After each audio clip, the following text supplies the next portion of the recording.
Hi, good morning. ఇవాళ బీరకాయ బజ్జీ. ఈ పావు కిలో బీరకాయలు చెక్కు తీసేసి ముక్కలుగా కోసి పెట్టేసుకున్నాం.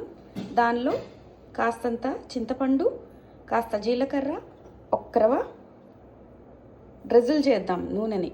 ఒక్కరవ జస్ట్ అట్లా పైనుంచి. ఓకేనా? కాస్తంత జీలకర్ర అని చెప్పాను కదా. దాని తర్వాత దానిలో ఒక 5-6 పచ్చిమిరపకాయలు ఇవన్నీ వేసేసి ఒక్కర పసుపు. దీనిలో మెయిన్ టిప్ ఏంటంటే ఇప్పుడు ఉప్పు వేయం, ఎందుకంటే నీరు ఎక్కువ వచ్చేస్తుంది.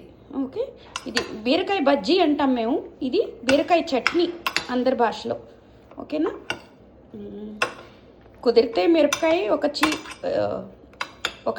1/2గా చేయండి, ఎందుకంటే అవి పగలొచ్చు. అదొక్కటే ఇక్కడ చేయవలసింది జాగ్రత్త, ఇంకా అంతకన్నా ఏముండదు. దీన్ని తీసుకెళ్ళి మైక్రోవేవ్లో ప్లేస్ చేస్తాను. ఇది నేను మూత పెట్టను, ఎందుకంటే నేను చట్నీ కచ్చా పచ్చాక చేసుకోవడానికి నీరు వస్తే బాగుండదు.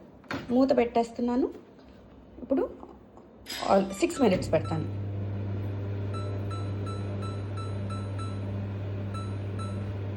సిక్స్ మినిట్స్ అయ్యాక అది ఎలా వచ్చిందో, ఎలా టర్న్ అవుట్ అయిందో చూపిస్తాను. ఓకే.